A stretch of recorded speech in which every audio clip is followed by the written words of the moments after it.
କହିପାରିବା ଯେ ରିଏଲି ଆମେ ଖ୍ରୀଷ୍ଟଙ୍କ ସହିତ ୱାର୍କ କରୁଛୁ କି ନା, ଚାଲୁଛୁ କି ନା, ତାହା ଆମେ ନିଜକୁ କ୍ଲେମ୍ କରୁଥିବା ବିଷୟକୁ ଆମେ ସମୀକ୍ଷା କରିପାରିବା। ତେଣୁ ଆସନ୍ତୁ ଆମେ 7ଟା ବିଷୟ ଗୋଟେ ଗୋଟେ ବିଷୟ ଅଳ୍ପ ସମୟ ଆମେ ଦେଖିବା। ପ୍ରଥମ ଧରଣ ମୁଁ ଭାବେ ଆପଣମାନେ ସମସ୍ତେ ବାଇବଲ ଧରିଛନ୍ତି ଆଉ ବାହାର କରିଅଛନ୍ତି। ପ୍ରଥମ ଧରଣ ତାର 1:6 ପ୍ରଥମ ପଦ କିଏ ଯଦି ପଢିବେ ମତେ ସାହାଯ୍ୟ କରିବ, ଭଲ ହୁଅନ୍ତା। ପ୍ରଥମ ଧରଣ। ଆଦ୍ୟରେ ଯେ ଥିଲେ, ଯାହାଙ୍କ ବାକ୍ୟ ଆମ୍ଭେମାନେ ଶୁଣିଅଛୁ, ଯାହାଙ୍କୁ ପ୍ରଥମ ପତ୍ର ମୁଁ ଜହନ କହୁନାହିଁ, ପ୍ରଥମ ଜହନ, ଦ୍ୱିତୀୟ ଜହନ, ତୃତୀୟ ଜହନ କଥା। ପ୍ରଥମ ଜହନ 1 ପର୍ବ ପରା, ସରି ପ୍ରଥମ ଜହନ 1:6। ତାହାଙ୍କ ସହିତ ଆମ୍ଭମାନଙ୍କର ସହଭାଗିତା ଅଛି, ଏହା କହି ଯଦି ଆମ୍ଭେମାନେ ଅନ୍ଧକାରରେ ଆଚରଣ କରୁ, ତାହେଲେ ଆମ୍ଭେମାନେ ମିଥ୍ୟାବାଦୀ ଆଉ ସତ୍ୟ ଆଚରଣ କରୁନଥାଉ। Thank you. ଏଇପରି ଆମେ 7ଟା ବିଷୟ ଏଠାରେ ଦେଖିବା। ଏଇଟା ହଉଛି ପ୍ରଥମ ବିଷୟ। ଏଠାରେ ପ୍ରଥମେ ଆମେ ଟେଷ୍ଟ କରିବା ଦରକାର, ନିଜକୁ ସମୀକ୍ଷା କରିବା ଦରକାର। ପ୍ରଥମେ ଆମେ ନିଜକୁ କ୍ଲେମ୍ କରୁ। କ'ଣ କ୍ଲେମ୍ କରୁ? ତାହାଙ୍କ ସହିତ ଆମମାନଙ୍କର ସହଭାଗିତା ଅଛି, ତାହାଙ୍କ ସହିତ ଆମେ ଚାଲୁ ବୋଲି ଯଦି କହି, ଏହା କହି ଯଦି ଆମମାନେ ଅନ୍ଧକାରରେ ଆଚରଣ କରୁ, ତାହେଲେ ଆମମାନେ ମିଥ୍ୟାବାଦୀ। ଖ୍ରୀଷ୍ଟିଆନ ଜୀବନ କେବଳ ଆମେ କ୍ଲେମ୍ କରୁନୁ ଯେ ଆମେ ଖ୍ରୀଷ୍ଟଙ୍କ ସହିତ ଚାଲୁଛୁ, ସମାଜ ମଧ୍ୟ ଆମମାନଙ୍କୁ ସ୍ୱୀକାର କରିଅଛି ଯେ ଆମେ ଖ୍ରୀଷ୍ଟିଆନ ଲୋକ, ଆମେ ଖ୍ରୀଷ୍ଟ ଧର୍ମକୁ ଆମେ ଅବଲମ୍ବନ କରୁଛୁ। ଆଉ ସେଇ ପରିପ୍ରେକ୍ଷୀରେ ଜହନ ମାନଙ୍କୁ ଏଇ ବିଷୟ ୱାର୍ଣ୍ଣିଂ କରନ୍ତି। ଆମେ ଯଦି କ୍ଲେମ୍ କରୁ ଆମେ ଖ୍ରୀଷ୍ଟଙ୍କ ସହିତ ଚାଲୁଅଛୁ, ଆଉ ଯଦି ଆମେ ଖ୍ରୀଷ୍ଟଙ୍କ ପରି ଆଚରଣ କରିନଥାଉ, ତେବେ ଆମେ ମିଥ୍ୟାବାଦୀ। ପ୍ରତିଦିନ ଆମମାନଙ୍କର ଆଚରଣ ହଉଛି ଜଗତରେ ସବୁଠାରୁ ବଡ଼ ବିଷୟ। ଆମମାନଙ୍କର ଆଚରଣ ଲୋକମାନେ ଦେଖନ୍ତି। ମୁଁ କାଲି ଗୋଟେ ଜାଗାରେ କ୍ରୁସେଡ୍ ମିଟିଂ ଯାଉଥିଲି, ସକାଳେ ବାହାରିଲୁ ମିସେସ୍ ସହିତ। ସେଇଟା ହଉଛି ଆମର କୋରାପୁଟରୁ 16-17-18 କିଲୋମିଟର ହେବ, ଆଡ଼ମୁଣ୍ଡା ମାଲକାନଗିରି। ଆମେ ଗଲୁ କୋରାପୁଟରେ, ମୁଁ ଜିପ୍ରେ ତେଲ ପକେଇବାକୁ ଗଲି, ଆଉ ସେ ଭାଇ ତେଲ ପକେଇ ଦଉଛନ୍ତି। ଆଉ ମତେ କହିଲେ, ଆପଣ ଖ୍ରୀଷ୍ଟିଆନ କି? ଆପଣ ଖ୍ରୀଷ୍ଟିଆନ? ମୁଁ କହିଲି, ମୁଁ କେବଳ ଖ୍ରୀଷ୍ଟିଆନ, ମୁଁ ପାଳକ ମଧ୍ୟ। ସେ କେମିତି ଜାଣିଲେ ମୁଁ ଜଣେ ଖ୍ରୀଷ୍ଟିଆନ? ମୁଁ କହିଲି, ମୁଁ କିନ୍ତୁ ଖ୍ରୀଷ୍ଟିଆନ। ତମେ କେମିତି ଜାଣିଲ ଭାଇ? ସେ କହିଲେ, ନାଇଁ ସାର୍, ଆପଣଙ୍କର ଯୋଉ ବ୍ୟବହାର ମତେ କହୁଛି ଆପଣ ଖ୍ରୀଷ୍ଟିଆନ ବୋଲି। ମୁଁ ତାକୁ ପଚାରିଲି, ଆପଣ କିଏ? ନାଇଁ ସାର୍, ମୁଁ ବି ଜଣେ ଖ୍ରୀଷ୍ଟିଆନ। ଆମମାନଙ୍କର ଡେ ଟୁ ଡେ ଲାଇଫରେ, even though we claim that we work with God, ଆମେ ଖ୍ରୀଷ୍ଟିଆନ ଜୀବନ ଅବଲମ୍ବନ କରିଛୁ ବୋଲି କହୁଛୁ, ନିଶ୍ଚିତ ହେବା ଦରକାର ଆମର ଆଚରଣ ମଧ୍ୟ ସେହିପରି ହେବା ଦରକାର। ଅରେଲ୍ସ ଆମର ଖ୍ରୀଷ୍ଟିଆନ, ଆମେ ଖାଲି ନାମରେ ଖ୍ରୀଷ୍ଟିଆନ ହେଇଛୁ, କିନ୍ତୁ ଆଚରଣ ଯଦି ଖ୍ରୀଷ୍ଟିଆନ ହେଇନୁ, ଆମେ ଖ୍ରୀଷ୍ଟିଆନ ହଉ। ମୁଁ କହୁନାହିଁ ଯେ ମୋ ବିଷୟରେ ମୁଁ ସେଲ୍ଫ ଇଏ କରୁନାହିଁ। ମୁଁ କହିବା ଉଦ୍ଦେଶ୍ୟ ହଉଛି ଆମମାନଙ୍କର ପ୍ରତିଟି ଦିନରେ ଆମେ ତାହାଙ୍କର ବିଷୟ ଯଦି ଆଚରଣ କରୁନୁ, ଖ୍ରୀଷ୍ଟଙ୍କର ଗୁଣକୁ ଯଦି ଆଚରଣ କରୁନାହୁଁ, ଆମମାନଙ୍କର ଭାଷାରେ, ଆମମାନଙ୍କର ଦେଖିବାରେ, ଆମମାନଙ୍କର ଭାବିବାରେ, ଆମମାନଙ୍କର କରିବାରେ, ଆଚରଣ ହଉଛି ସେଇଟା ଆମମାନଙ୍କର day to day life action. ତେଣୁ ଆମେ ଆଜି ନିଜକୁ ସମୀକ୍ଷା କରିବା। ଜହନ 6ଟା ବିଷୟ ସେ କହନ୍ତି। ପ୍ରଥମ ସେ କହନ୍ତି, ତାହାଙ୍କ ସହିତ ଆମମାନଙ୍କର ସହଭାଗିତା ଅଛି। ଆମେ କହୁ ତାହାଙ୍କ ସହିତ ଆମର ଫେଲୋସିପ ଅଛି। We read Bible. ଆମେ ପ୍ରଭୁଙ୍କ ସହିତ ସମୟ ଦେଉ, ପ୍ରଭାତରେ ଉଠୁ, ପ୍ରାର୍ଥନା କରୁ, ବାକ୍ୟ ପଢୁ, ଆମେ ଚର୍ଚ୍ଚକୁ ଯାଉ, ମିଟିଂ ଗୁଡାକରେ ଯାଉ, ଆମେ ସବୁ କରୁ। ସବୁଠୁ ବଡ ବିଷୟ ହଉଛି ଆମର ଆଚରଣ କେମିତି ହଉଛି। ଆଉ ଆଚରଣ ମଧ୍ୟ ଆପଣମାନେ ଜାଣିଛନ୍ତି, ଆମର ଚର୍ଚ୍ଚରେ ଆଚରଣ ଅଲଗା ରହିଥାଏ, କମ୍ୟୁନିଟି ଆଚରଣ ଅଲଗା ରହିଥାଏ, ଘରେ ଆଚରଣ ଅଲଗା ରହିଥାଏ। ଆମେ ସେଇ ଗିର୍ଗିଟ୍ ପରି ଆଚରଣ ବେଳେ ବେଳେ କରିଥାଉ। ଆମମାନଙ୍କର ଆଚରଣ ସମାନ ହେବା ଦରକାର। ମାକ୍ସିମମ୍ ପ୍ରିୟମାନେ, ଏଇ ଆଚରଣ ଆମମାନଙ୍କୁ ଡେଲିଭରିକଲି ଆମେ ପ୍ରାକ୍ଟିସ ବି କରିବା ଦରକାର। ମୁଁ ତ ସଜେଷ୍ଟ କରିବି, ଆମେ କେହି ବି ପରଫେକ୍ଟ ନୁହଁ। ଜଣକୁ ଯଦି ଷ୍ଟ୍ରୋକ ହେଲା, ପାରାଲିସିସ୍ ହେଲା, ୱାନ୍ ସାଇଡ୍ ଷ୍ଟ୍ରୋକ ହେଇଛି, ତାହାର ଯଦି ଜିନିଷ ମାନେ ତାଙ୍କର ନର୍ଭସ ବା ଭେନ୍ସ ଖରାପ ହେଇକି ତାର ହାତ ଗୋଡ ଚାଲୁ ନାହିଁ, ଡାକ୍ତର ମାନେ କହିବେ ଡେଲି ଆପଣ ପ୍ରାକ୍ଟିସ କରନ୍ତୁ, ଚାଲିବାକୁ ପ୍ରାକ୍ଟିସ କରନ୍ତୁ, ହାତକୁ ମୁଭ କରିବାକୁ ପ୍ରାକ୍ଟିସ କରନ୍ତୁ। ଠିକ ସେହିପରି ଆମମାନଙ୍କର ଜୀବନ, ଖ୍ରୀଷ୍ଟିଆନ ଜୀବନ ଏକ ଡେଲିଭରିକଲି ଆଉ କନସିୟସଲି ଆମମାନଙ୍କର ଆଚରଣ, ଉଚ୍ଚାରଣ ମାନେ ଆଚରଣକୁ ଯୋଉ ଉଚ୍ଚାରଣ କରୁଛୁ ସେହି ଉଚ୍ଚାରଣକୁ ଆଚରଣରେ କନଭର୍ଟ କରିବା ପାଇଁ ଆମେ ଚେଷ୍ଟା କରିବା ଦରକାର, ଡେଲିଭରିକଲି ଆଣ୍ଡ କନସିୟସଲି। ଆମେ ଯଦି ତାହା କରୁନୁ ତେବେ ଆମେ ପୁଣି ମିଥ୍ୟାବାଦୀ। ମୁଁ ତୁମକୁ ମାନେ ଜଣକୁ କହୁଛୁ ଆସନ୍ତୁ ଆମେ ତୁମକୁ 100 ଟଙ୍କା ଦେବ ବୋଲି ଯଦି କହିଛୁ ମୁଖରେ ଫୋନ କରି, ଆଉ ଆସିଲା ପରେ ଯଦି ଆମେ 100 ଟଙ୍କା ଦେଉନୁ, ଆମେ ଉଚ୍ଚାରଣରେ କରିଥିଲୁ, ଆଚରଣରେ ନୁହଁ। ତ ଆମମାନଙ୍କର ଉଚ୍ଚାରଣକୁ ସଦାବେଳେ ଖ୍ରୀଷ୍ଟିଆନ ଜୀବନର ଉଚ୍ଚାରଣକୁ ଆମେ ଆଚରଣରେ ପରିଣତ କରିବା ପାଇଁ ସଦାବେଳେ ଚେଷ୍ଟା କରିବା। ଆମେ ସମୀକ୍ଷା କରିବା। ଆମେ ଏଟା 7ଟା ଟେଷ୍ଟ।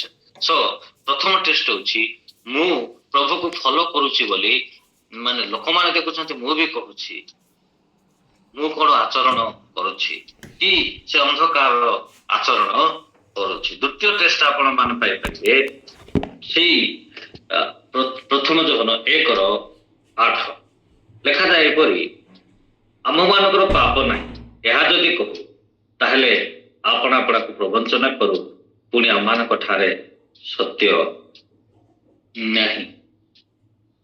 ଆମମାନଙ୍କ ଠାରେ ପାପ ନାହିଁ ବୋଲି କହିବା ଏଇଟା ଅଛି ନିଜକୁ ପ୍ରବଞ୍ଚନା କରିବା।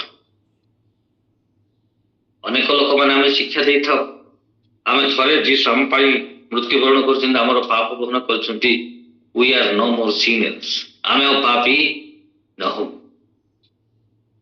ଆମେ ନିଜକୁ ସମୀକ୍ଷା କରିବା, ଏଇ ବାକ୍ୟ ଆମେ ଆଉ ପାପୀ ନାହିଁ ବୋଲି କହିବା ଏଇଟା ସତ୍ୟ କି?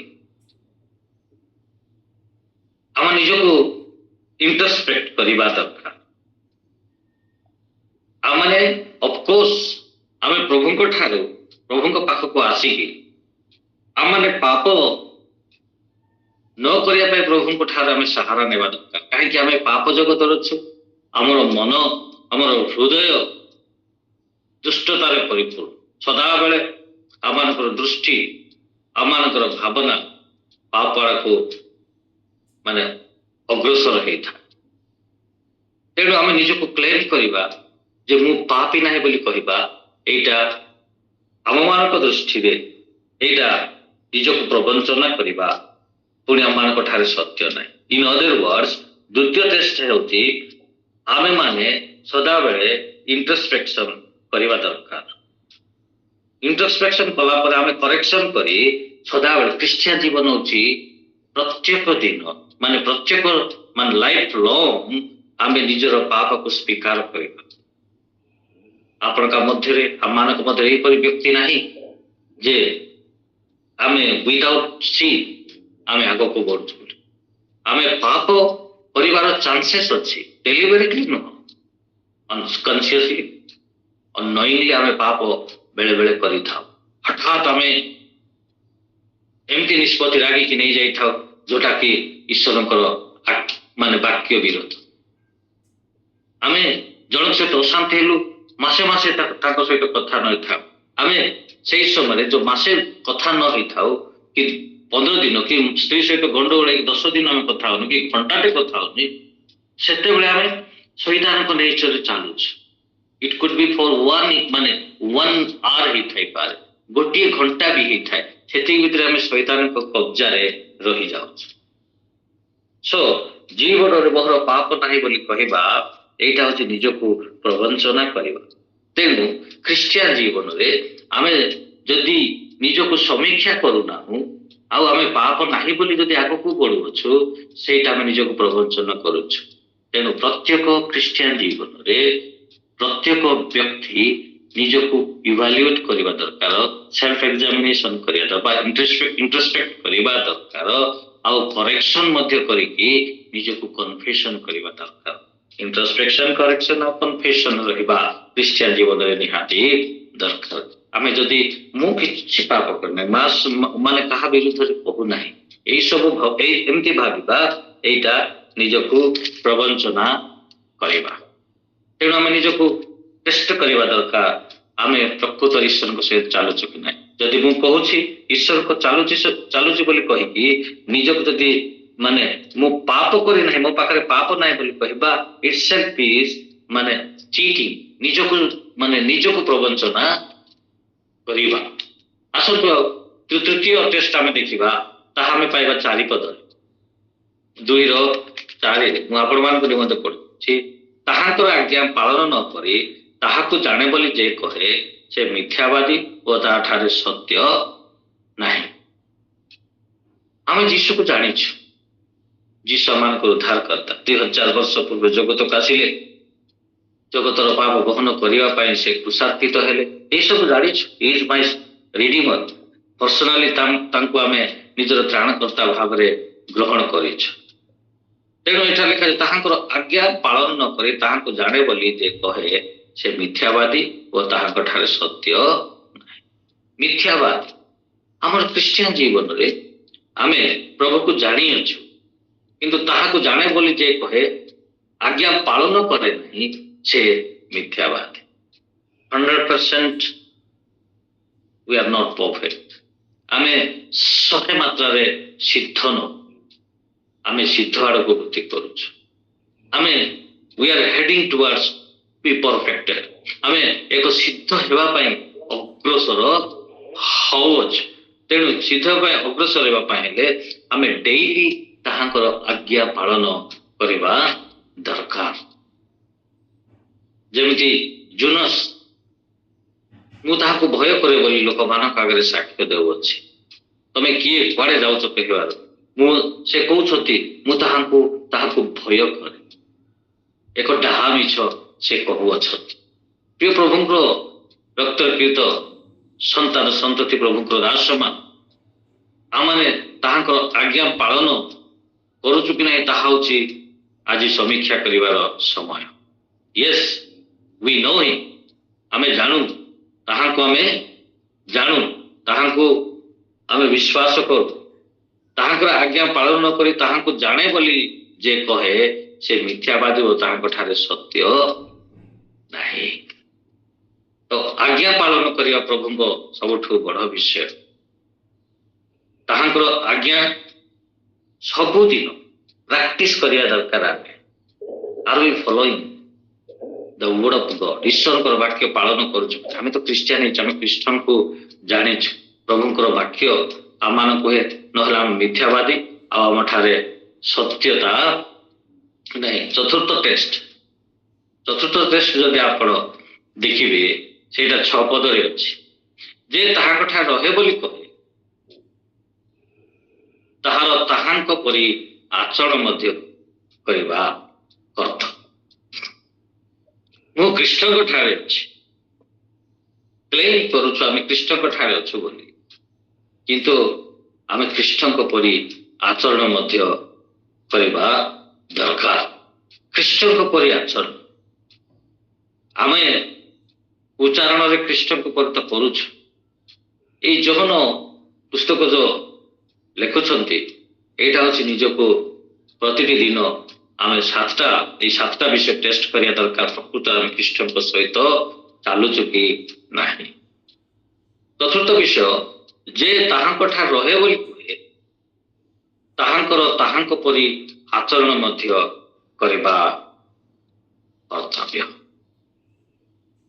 ଓଭରଅଲ ଯଦି ଆମେ ଦେଖିବା, ଏଇ ପୁସ୍ତକରେ ଆମେ କ୍ଲେମ କରୁ ଖ୍ରୀଷ୍ଟିଆନ ଲୋକ ବୋଲି, ଖ୍ରୀଷ୍ଟଙ୍କ ସହିତ ଚାଲୁଛୁ, ଖ୍ରୀଷ୍ଟଙ୍କ ସହିତ ୱାର୍କ କରୁଛୁ, ଖ୍ରୀଷ୍ଟଙ୍କ ସହିତ ରହିଛୁ ବୋଲି ଆମେ କ୍ଲେମ କରୁ, କିନ୍ତୁ ଆମମାନଙ୍କର ଆଚରଣ କେମିତି?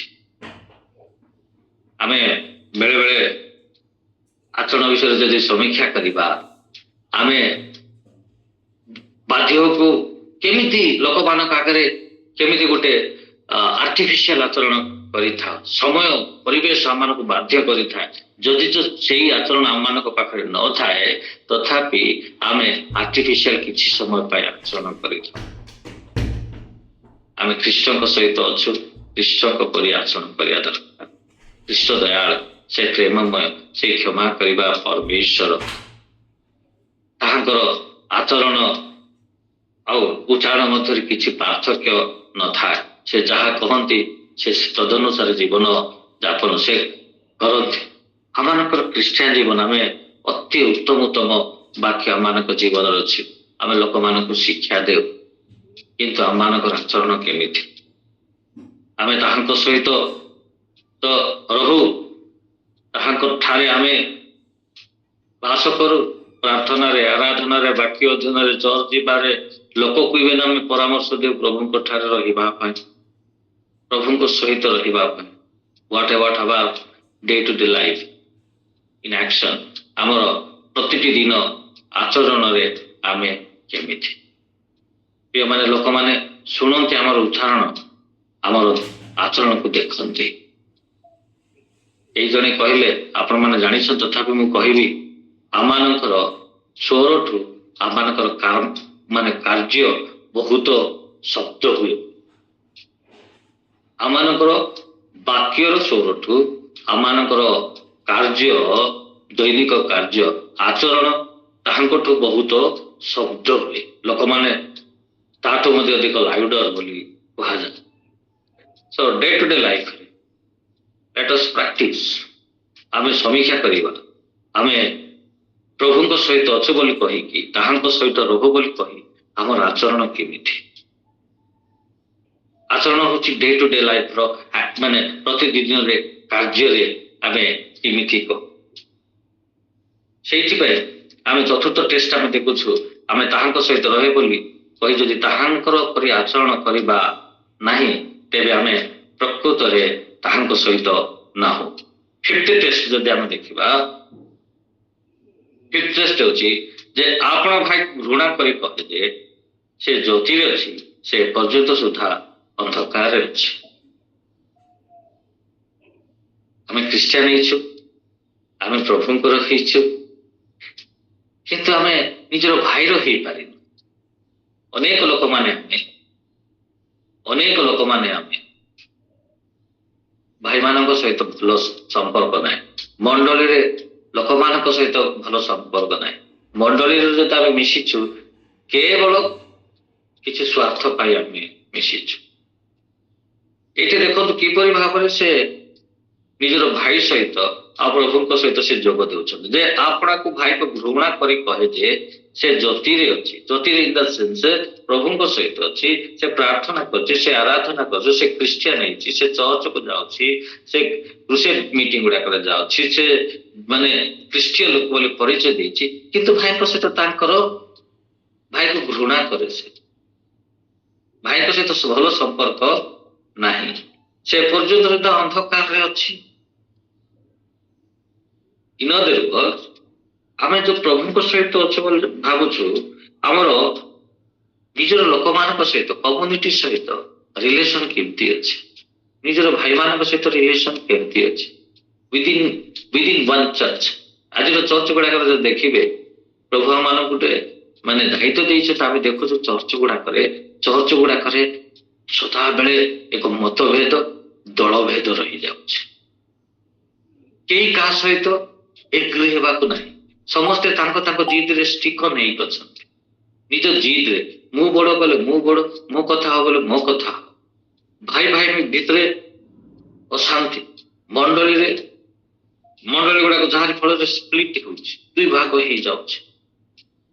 ମଣ୍ଡଳୀରେ ଭାଇକୁ କ୍ଷମା ଦେବା, ଘୃଣା ପରିବର୍ତ୍ତେ କ୍ଷମା ଦେବା, ତାକୁ ଘୃଣା କରିବା ପରିବର୍ତ୍ତେ ଆକ୍ସେପ୍ଟ କରିବାର ନାହିଁ। ଏଇ ଗୁଣ ଗୁଡାକ ଆମେ ସମୀକ୍ଷା କରିବା ଦରକାର। ମୁଁ ମନେକର ଗୋଟେ ଚର୍ଚ୍ଚର ମେମ୍ବର, ସେଇ ଚର୍ଚ୍ଚରେ କାହାକୁ ମୁଁ ଘୃଣା କରେ କି? କାହା ସହିତ ମୋର ଅଶାନ୍ତି ହେଇଛି କି?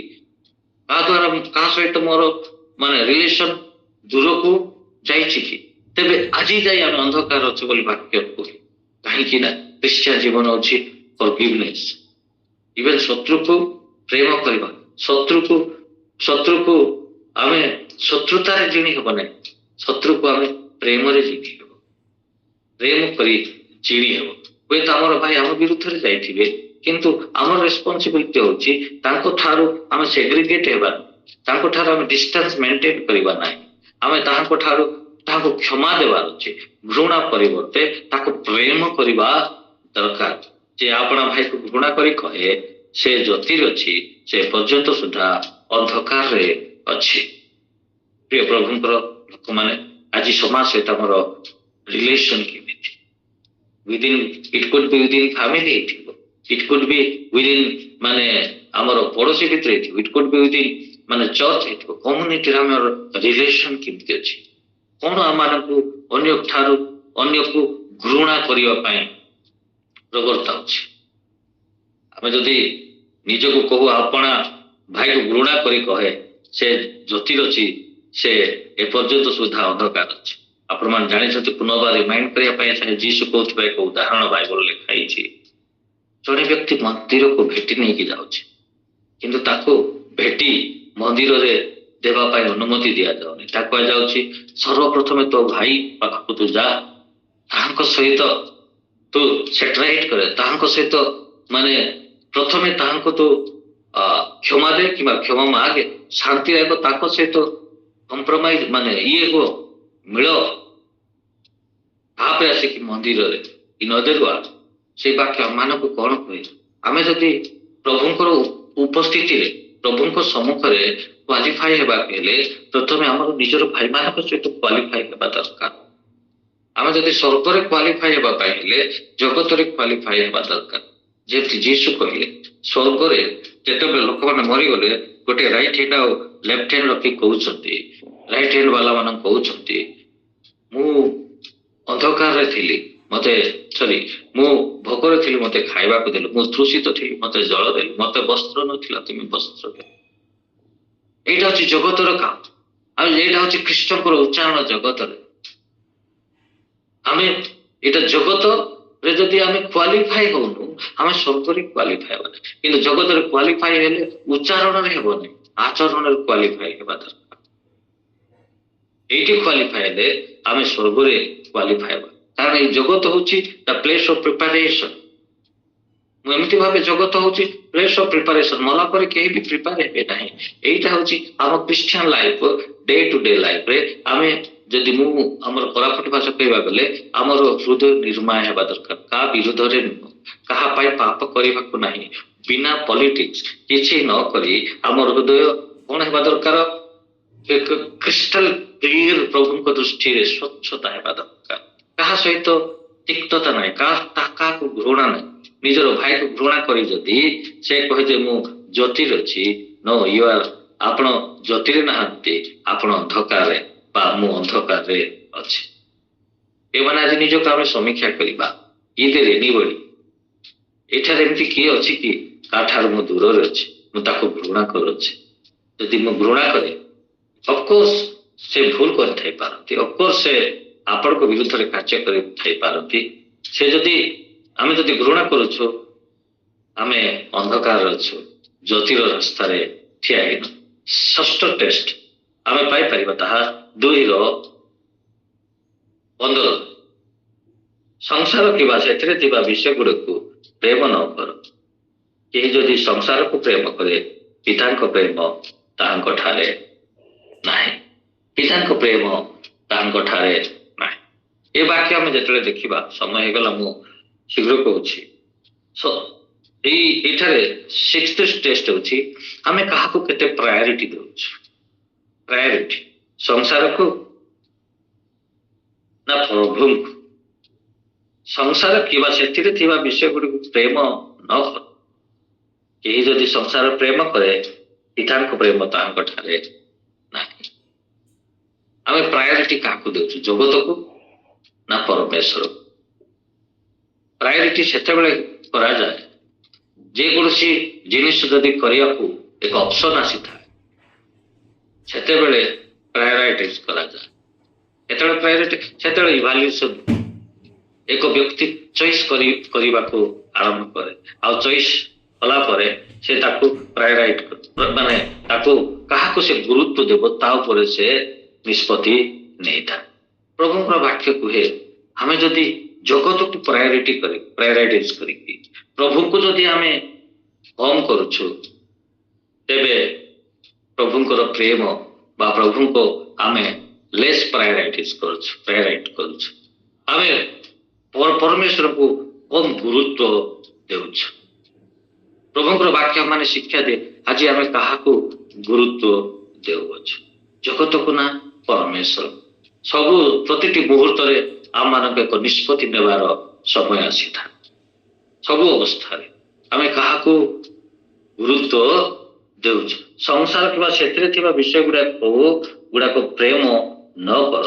କେହି ଯଦି ସଂସାରକୁ ପ୍ରେମ କରେ ପିତାଙ୍କ ପ୍ରେମ ତାହାଙ୍କ ଠାରେ ନାହିଁ। এই ବାକ୍ୟକୁ ଆମେ ଏମିତି ବୁଝିବା, ମୁଁ କହୁନାହିଁ ଯେ ଜଗତକୁ ପ୍ରେମ କରନି। We must love this world. ଆମମାନଙ୍କୁ ଜଗତରେ ଥିବା ପର୍ଯ୍ୟନ୍ତ ଆମମାନଙ୍କୁ ଘର ଦରକାର, ଆମମାନଙ୍କୁ ଖାଇବା ଦରକାର, ଆମମାନଙ୍କୁ ବସ୍ତ୍ର ଦରକାର, ଆମମାନଙ୍କୁ କମ୍ୟୁନିଟି ଦରକାର, ଆମମାନଙ୍କୁ ରିଲେସନ ଦରକାର, ଆମମାନଙ୍କୁ ପରିବାର ଦରକାର। କିନ୍ତୁ ଏଇ ସବୁଠୁ ଯଦି ଏଇଗୁଡାକ ଯଦି ଆମେ ପ୍ରଭୁଙ୍କୁ ପ୍ରେମ କରିବାରେ ବାଧାର କାରଣ ହୁଏ ତେବେ ଆମେ ଭୁଲ ଜାଗାରେ ଅଛୁ, ଆମେ ଠିକ ଜାଗାରେ ନାହୁଁ। କୌଣସି ବିଷୟ ପ୍ରଭୁଙ୍କ ପ୍ରେମରୁ ଆମକୁ ବିଚ୍ଛିନ୍ନ ନ କରିବା ଦରକାର। ଯଦି ପୌଲ କହନ୍ତି କୃଷ୍ଣଙ୍କ ପ୍ରେମରୁ ଆମକୁ କିଛି ବିଚ୍ଛିନ୍ନ ନ କରୁ, ସେଇଟା ଆମମାନଙ୍କୁ ପ୍ରଭୁଙ୍କ ପ୍ରେମଠୁ ଅଧିକ ନ ହଉ। ମାନେ ପ୍ରଭୁଙ୍କର ପ୍ରେମ ସଦାବେଳେ ଜଗତ ପ୍ରେମ ଠାରୁ ଅଧିକ ଆମେ ତାଙ୍କୁ ମାନେ ଗୁରୁତ୍ୱ ଦେବା ଦରକାର। ତ ଏଠାରେ ଆମେ ନିଜକୁ ଆଜି ସମୀକ୍ଷା କରିବା, ମୁଁ କାହାକୁ ଅଧିକ ପ୍ରାୟୋରିଟି ଦେଉଛି? ଜଗତକୁ, ଜଗତର ବିଷୟକୁ ନା ପ୍ରଭୁଙ୍କୁ? ଇନ୍ ଅଦର ୱାର୍ଡ ଈଶ୍ୱରଙ୍କର ବାକ୍ୟକୁ ନା ଜଗତକୁ? ମୁଁ କାହାକୁ ଅଧିକ ପ୍ରାୟୋରିଟି ଦେଉଛି? ଯଦି ଆମେ ପ୍ରଭୁଙ୍କୁ ପ୍ରାୟୋରିଟି ଦେଉଛୁ ତେବେ ଈଶ୍ୱରଙ୍କର ବାକ୍ୟକୁ ଆମେ ପ୍ରାୟୋରିଟି ଦେବା ଦରକାର। ଯଦି ଈଶ୍ୱରଙ୍କର ବାକ୍ୟକୁ ପ୍ରାୟୋରିଟି ନ ଦେଇ ଜଗତକୁ ଯଦି ଆମେ ପ୍ରାୟୋରିଟି ଦେଉଛୁ ଆମେ ଭୁଲ ଅଛୁ। ଯେପରିକି ହବା ସେ ଜାଣିଛି ଈଶ୍ୱରଙ୍କର ବାକ୍ୟ, ସେ କହୁଛି, ସେ ସର୍ପକୁ ସେ କହୁଛି, ଶୈତାନ ଯେତେବେଳେ ତାକୁ ଟେମ୍ପଟେସନ କରିବା ପାଇଁ ଆସୁଛି ସେ ଜାଣିଛି ଈଶ୍ୱରଙ୍କର ବାକ୍ୟ ଭଲ ଭାବରେ, ନାଇଁ ପ୍ରଭୁ ଆମମାନଙ୍କୁ ଏଇଟା ଖାଇବା ପାଇଁ ମନା କରିଛନ୍ତି ବୋଲି ସେ କହିଛନ୍ତି, ସବୁ ଖାଇବୁ, କିନ୍ତୁ ସେ ଜାଣିଛି। କିନ୍ତୁ ପ୍ରାୟୋରିଟି ଚଏସ୍ ତାଙ୍କୁ ଏମିତି କଲା, ପ୍ରାୟୋରିଟି ତାହାଙ୍କୁ ସେ ଫଳକୁ ଗୁରୁତ୍ୱ ଦେଲା, ଜଗତର ଫଳକୁ ସେ ଖାଇବା ପାଇଁ ଯୋଉଟା ମନା କରାଯାଏ ତାକୁ ପ୍ରାୟୋରିଟି ଦେଉଛି। ପ୍ରିୟମାନେ ଆମେ ପ୍ରତିଟି ମୁହୂର୍ତ୍ତରେ ଯେକୌଣସି ବିଷୟକୁ ଚଏସ୍ର ଅପସନ ଆସିଥାଏ। ପ୍ରତିଟି ମୁହୂର୍ତ୍ତରେ ଏକ ବ୍ୟକ୍ତି ଚଏସ୍ କରେ, ମାନେ ଚଏସ୍ ମାନେ କଣ, ମନୋନୀତ କରିଥାଏ ପ୍ରତିଟି ମୁହୂର୍ତ୍ତରେ। କିନ୍ତୁ ଆମର ମନୋନୀତ ଜଗତ ଠାରୁ ପରମେଶ୍ୱରଙ୍କର ବାକ୍ୟକୁ ପ୍ରାୟୋରିଟି ଦେବା ଦରକାର। ଶେଷରେ ଆମେ ଦେଖିବା ସପ୍ତମ ବିଷୟ 2:38। ସେ ଧାର୍ମିକ ଅଟନ୍ତି, ଏହା ଯଦି ଜାଣ ତେବେ ଯେପରି ଧର୍ମାଚରଣ କର ସେ ଯେ ତାହାଙ୍କ ଠାରୁ ଜାତ ଏହା ମଧ୍ୟ ଜାଣ। ଶେଷରେ ସପ୍ତମ ଟେଷ୍ଟ ହେଉଛି ଆମମାନଙ୍କର ଆଚରଣ ଧାର୍ମିକତା ନା କେମିତି? କାହିଁକି ନା ପରମେଶ୍ୱର ଯେପରି ପବିତ୍ର ଆମେ ମଧ୍ୟ ସେହିପରି ପବିତ୍ର ହେବା ଦରକାର। ସେ ଯେପରି ଉତ୍ତମ ଆମେ ମଧ୍ୟ ଉତ୍ତମ ହେବା ଦରକାର। ଆମେ ଜାଣିଛୁ ପରମେଶ୍ୱର ଧାର୍ମିକ ପରମେଶ୍ୱର, ସେ ଯଦି ଧାର୍ମିକ ଏହା ଯଦି ଜାଣ ତେବେ ଯେ କେହି ଧର୍ମାଚରଣ କରେ ସେ ଯେ ତାହାଙ୍କ ଠାରୁ ଜାତ ଏହା ମଧ୍ୟ ଜାଣ। ପ୍ରିୟମାନେ ଆମର ଖ୍ରୀଷ୍ଟିଆନ ଜୀବନ ହେଉଛି ଧର୍ମାଚରଣ କରିବା ଦରକାର। ମୁଁ ଗତ ଥର କହିଥିଲି କି ନାହିଁ ମନେ ନାହିଁ, ପ୍ରିଭିୟସ୍ ମାନେ ମୋର ଏମିତି ଜୁମ୍ରେ କହିଥିଲି ବୋଧେ। ଯୀଶୁ ମାନେ ଜହନଙ୍କ ପାଖକୁ ଯେତେବେଳେ ଲୋକମାନେ ବାପ୍ତିସ୍ମ ନେବା ପାଇଁ ଆସୁଛନ୍ତି ସେମାନେ ସେହି ପ୍ରଶ୍ନ କରୁଛନ୍ତି। ଏକ ସାଧାରଣ ଲୋକ ପ୍ରଶ୍ନ କଲେ ଆମେ କଣ କରିବା, ଏହାପରେ କଣ କରିବା? ଏକ ସୈନିକ ଦଳ ଆସି ପଚାରୁଛନ୍ତି ଏହାପରେ ଆମେ କଣ କରିବା? ଟ୍ୟାକ୍ସ କଲେକ୍ଟର ମାନେ ଆସି କରୁଛନ୍ତି ଆମେ କଣ କରିବା? ସେମାନଙ୍କୁ ସେ ଉତ୍ତମ ପରାମର୍ଶ ଦେଇଛନ୍ତି। ଜଣେ କହିଛନ୍ତି ତମ ପାଖରେ ଯଦି 2ଟା ବସ୍ତ୍ର ଅଛି ଗୋଟିଏ ବସ୍ତ୍ର ନେଇ ଆଉ ଜଣକୁ ଦିଅ। 2 ଲୋକକୁ ସେମାନେ କହୁଛନ୍ତି ଅନ୍ୟାୟରେ ତମେ ଅର୍ଥ ଉପାର୍ଜନ କର, ଆଉ ଜଣେ କହୁଛନ୍ତି ବଳପୂର୍ବକ ଅର୍ଥ ଉପାର୍ଜନ କର। ସେଇ ବାକ୍ୟକୁ ମୁଁ ଏମିତି ବୁଝେ ଯେ ପାପରୁ ନିବୃତ୍ତ ହୁଅ ଆଉ ଦେବାରେ ପ୍ରବୃତ୍ତ ହୁଅ, ମାନେ ଧାର୍ମିକ କାର୍ଯ୍ୟରେ ମାନେ ଧର୍ମ କର୍ମରେ ପ୍ରବୃତ୍ତ ହୁଅ। ଦେବାରେ ସେଇଟା ହଉଛି ଉଚ୍ଚାରଣରେ ମାନେ ଆଚରଣରେ ପ୍ରବୃତ୍ତ ହୁଅ। ତୋ ପାଖରେ ଯଦି ଦିଟା ଅଛି ଗୋଟେ ଦିଅ। ଆମମାନେ ପ୍ରିୟ ମାନେ ପାପରେ ନିବୃତ୍ତ ହେବା ଦରକାର ଦିନକୁ ଦିନ, ଆଉ ଆଚରଣରେ ଆବୃତ ହେବା ଦରକାର। ପ୍ରଭୁଙ୍କର ବାକ୍ୟର ଆଚରଣରେ ଆବୃତ ହେବା ଦରକାର, ଦେବାରେ ଆବୃତ ହେବା ଦରକାର। ଖାସ କରି ପ୍ରଭୁ ଦେଇଥିବା ବାକ୍ୟକୁ କାର୍ଯ୍ୟରେ କରିବାରେ ଆବୃତ ହେବା ଦରକାର।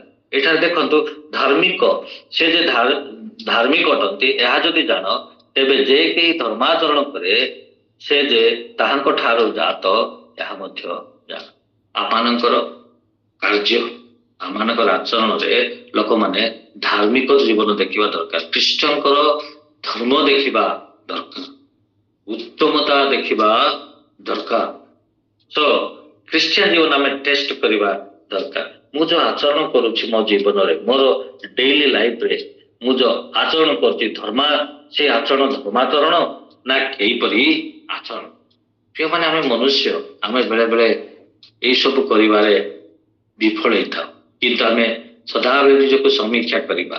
ଏଇ ଯୋଉ 7ଟା ବିଷୟ ମୁଁ ଆପଣମାନଙ୍କୁ କହିଲି, ପ୍ରଥମ ବିଷୟ କହିଲି ଆମେ ଯଦି ତାହାଙ୍କ ସହିତ ସୌଭାଗିତା ଫେଲୋସିପ୍, ପ୍ରଭୁଙ୍କ ସହିତ ଫେଲୋସିପ୍ କରିକି ଯଦି ଆମେ ଅନ୍ଧକାର ଆଚରଣ କରୁ, ତେବେ ଆମମାନେ ମିଥ୍ୟାବାଦୀ। ଆମେ ପ୍ରଭୁଙ୍କ ସହିତ ଫେଲୋସିପ୍ କରୁଛୁ, ଆମେ ତାହାଙ୍କ ପରି ଆଚରଣ କରିବା ଦରକାର। ଦ୍ୱିତୀୟ ବିଷୟ ଆମେ ଦେଖିଲୁ ଆମମାନଙ୍କର ପାପ ନାହିଁ ବୋଲି କହିବା ହଉଛି ମିଥ୍ୟାବାଦୀ। ଇନ୍ ଅଦର ୱାର୍ଡସ୍, ଆମେ ପ୍ରତ୍ୟେକ ଦିନ ଆମେ ନିଜକୁ ଏକ୍ସାମାଇନ୍ କରିବା ଦରକାର, ଇଣ୍ଟ୍ରୋସ୍ପେକ୍ଟ କରିବା ଦରକାର, ଆଉ ନିଜକୁ କରେକ୍ସନ କରିବା ପାଇଁ ଆମେ ଚେଷ୍ଟା କରିବା। କରେକ୍ସନ ସହିତ କନଫେସନ କରିବା ଦରକାର। ଖ୍ରୀଷ୍ଟିଆନ ଜୀବନ ଏଇଟା ହଉଛି ଡେଇଲି ଜୀବନ। ତୃତୀୟ ବିଷୟ ମୁଁ କହିଲି ତାହାଙ୍କର ଆଜ୍ଞା ପାଳନ ନ କରି ତାହାଙ୍କୁ ଜାଣେ ବୋଲି ଯେ କହେ ସେ ମିଥ୍ୟାବାଦୀ। ଆମେ ମାକ୍ସିମମ୍ ଟ୍ରାଏ କରିବା ଦରକାର, ମାକ୍ସିମମ୍ ଡେଲିଭରେଟଲି କନସିୟସଲି ଆମେ ଟ୍ରାଏ କରିବା ଦରକାର ଯେ ଆମେ ତାହାଙ୍କର ଆଜ୍ଞା ପାଳନ କରିବା। ଇନ୍ ଅଦର ୱାର୍ଡ, ଏତେ ସବୁ ଦେଖୁଛୁ ଆମେ ସବୁ ବିଷୟ ପ୍ରଭୁଙ୍କର ବାକ୍ୟକୁ ଆମମାନଙ୍କର ଡେ ଟୁ ଡେ ଲାଇଫରେ କର୍ମରେ ପ୍ରକାଶ କରିବା ଦରକାର। ଚତୁର୍ଥ ବିଷୟ ଦେଖିଲୁ ଯେ ତାହାଙ୍କ ଠାରେ ରହେ ବୋଲି କହେ ତାହାଙ୍କର ପରି ଆଚରଣ କରେ ନାହିଁ। ଏଇ ସବୁ ଦେଖୁଛୁ ସିରିଫ ମାନେ ଈଶ୍ୱରଙ୍କର ବାକ୍ୟକୁ କନଭର୍ଟ କରି ଆମମାନଙ୍କର ଡେ ଟୁ ଡେ ଲାଇଫରେ ସମାଜରେ ରିଫ୍ଲେକ୍ଟ କରିବା। ଆମର ଦୃଷ୍ଟିରେ, ଆମର ବାକ୍ୟରେ, ଆମର କର୍ମରେ, ଆମର ସବୁଥିରେ ପ୍ରଭୁଙ୍କର ବାକ୍ୟ କନଭର୍ଟ ହେବା ଦରକାର। ଯେମିତି ମୁଁ କହିବି ବଟରଫ୍ଲାଇ ହୁଏ, କାଟରପିଲାର ବଟରଫ୍ଲାଇ ହୁଏ, ଏକ ଖରାପରୁ ଉତ୍ତମ ହୁଏ, ସେମିତି ପ୍ରଭୁଙ୍କର ବାକ୍ୟ ଆମେ ଯାହା ବି ପାଉଛୁ ତାକୁ ଆମେ ଆଜ ଇଟ୍ ଇଜ୍ ମାନେ ତାକୁ ଫଟୋକପି ଭଳିଆ ତାହା କାର୍ଯ୍ୟରେ ଦେଖାଯିବା ଦରକାର। ଲୋକମାନଙ୍କ ଜୀବନରେ, ଆମର ଆଚରଣରେ, ଉଚ୍ଚାରଣରେ ଦେଖାଯିବା ଦରକାର। ଫିଫ୍ଥ ଟେଷ୍ଟ ଆମେ ଦେଖିଲୁ ଯେ ଆପଣା ଭାଇକୁ ଘୃଣା କରି କହେ ସେ ଜ୍ୟୋତିରେ ଅଛି, ସେ ଏପର୍ଯ୍ୟନ୍ତ ସୁଦ୍ଧା ଅନ୍ଧକାରରେ ଅଛି। ଆମର ଆଚରଣ ଭାଇମାନଙ୍କ ସହିତ, କମ୍ୟୁନିଟି ସହିତ, ନିଜର ପରିବାର ସହିତ ଆମର ଆଚରଣରେ ଖ୍ରୀଷ୍ଟ ଦେଖାଯିବା ଦରକାର। ଘୃଣା ନୁହେଁ, ପ୍ରେମର ଆଚରଣ କରିବା ଦରକାର। ଆମ ସମାଜରେ ଲୋକ ଆମମାନଙ୍କୁ ଦେଖିଲେ ଖ୍ରୀଷ୍ଟଙ୍କର ପ୍ରେମକୁ ଆମ ଦୈନିକ ଜୀବନରେ ଦେଖାଯିବା ଦରକାର। 6th ଟେଷ୍ଟ ଆମେ ଦେଖିଲୁ ସଂସାର କିମ୍ବା ସେଥିରେ ବିଷୟକୁ ପ୍ରେମ ନ କରେ। ଆମେ ପ୍ରାୟୋରିଟି ମାନେ ଜଗତର ବିଷୟ ଉପରେ ଆମେ ମାନେ ଢଳିବା ନାହିଁ। ଆମେ ପ୍ରଭୁଙ୍କୁ ପ୍ରାୟୋରିଟି ଦେବା, ଖ୍ରୀଷ୍ଟଙ୍କର ଗୁଣକୁ ପ୍ରାୟୋରିଟି ଦେବା, ଖ୍ରୀଷ୍ଟଙ୍କ ଆଚରଣକୁ ପ୍ରାୟୋରିଟି ଦେବା, ଖ୍ରୀଷ୍ଟଙ୍କର ବିଷୟକୁ ଆମ ଜୀବନରେ ପ୍ରାୟୋରିଟି ଦେବା। 7th ହେଉଛି ଆମର ଶେଷରେ ଏଇଠି ମଧ୍ୟ ଲେଖା ହେଇଛି ଧର୍ମାଚରଣ, ଆଚରଣ ଖ୍ରୀଷ୍ଟଙ୍କର ଆଚରଣ କରି ଆମ ଜୀବନରେ ହେବା ଦରକାର। ପ୍ରଭୁ ଆମମାନଙ୍କୁ ଅନୁଗ୍ରହ କରନ୍ତୁ। ପ୍ରିୟମାନେ, ଆମେ ଖ୍ରୀଷ୍ଟିଆନ ହେଇଛୁ, ଆମେ ଖ୍ରୀଷ୍ଟଙ୍କ ପରି ହେବା ପାଇଁ। ଖ୍ରୀଷ୍ଟିଆନ ହେଇଛୁ ବାକ୍ୟରେ ନୁହେଁ, ବାକ୍ୟ ପାଇଁ ଆମେ ଖ୍ରୀଷ୍ଟିଆନ ହେଇନୁ। ମାନେ ମୁଖର ବାକ୍ୟ ପାଇଁ ଆମେ ସମାଜରେ ଦେଖେଇ ଲୋକମାନେ ଚର୍ଚ୍ଚ ଯିବା ପାଇଁ ଆମେ ଖ୍ରୀଷ୍ଟିଆନ ହେଇନୁ। ଆମେ ଖ୍ରୀଷ୍ଟିଆନ ହେଇଛୁ ଖ୍ରୀଷ୍ଟଙ୍କର ଆଚରଣକୁ ଫଲୋ କରିବା ପାଇଁ, ଖ୍ରୀଷ୍ଟଙ୍କର ମାନେ ଆଚରଣକୁ ଆମ ଆଚରଣରେ ପରିବର୍ତ୍ତନ କରି ସମାଜରେ ଖ୍ରୀଷ୍ଟଙ୍କୁ ମାନେ ଆମେ ଏକ ଲିଭିଂ ଲେଟର, ଜ୍ୱଳନ୍ତ ଚିଠି କରି ସମାଜରେ ଦେଖେଇବା ପାଇଁ ଆମେ ଖ୍ରୀଷ୍ଟିଆନ ହେଇଛୁ। ପ୍ରଭୁ ଆମ ସମସ୍ତଙ୍କୁ ଅନୁଗ୍ରହ କରନ୍ତୁ। ଆମେ ଡେ ଟୁ ଡେ ଲାଇଫରେ ଲେଟ୍ ଅସ୍ ଏକ୍ସାମାଇନ୍ ଆୱାରସେଲ୍ସ। ଆମେ ନିଜକୁ ସମୀକ୍ଷା କରିବା ମୋର ଖ୍ରୀଷ୍ଟିଆନ ଜୀବନ କେମିତି। ମେନ୍ ହଉଛି ଫୋକସ୍ ହଉଛି ଆଚରଣ, ଧର୍ମାଚରଣ। ଆମଙ୍କର ଆଚରଣ କେମିତି ଅଛି ତାକୁ ଆମେ ସମୀକ୍ଷା କରିବା। ଅଳ୍ପ ବାକ୍ୟରେ ପ୍ରଭୁ ଆମ ସମସ୍ତଙ୍କୁ ଆଶୀର୍ବାଦ କରନ୍ତୁ। ଆମେନ୍। Amen, amen, hallelujah. Amen. Amen.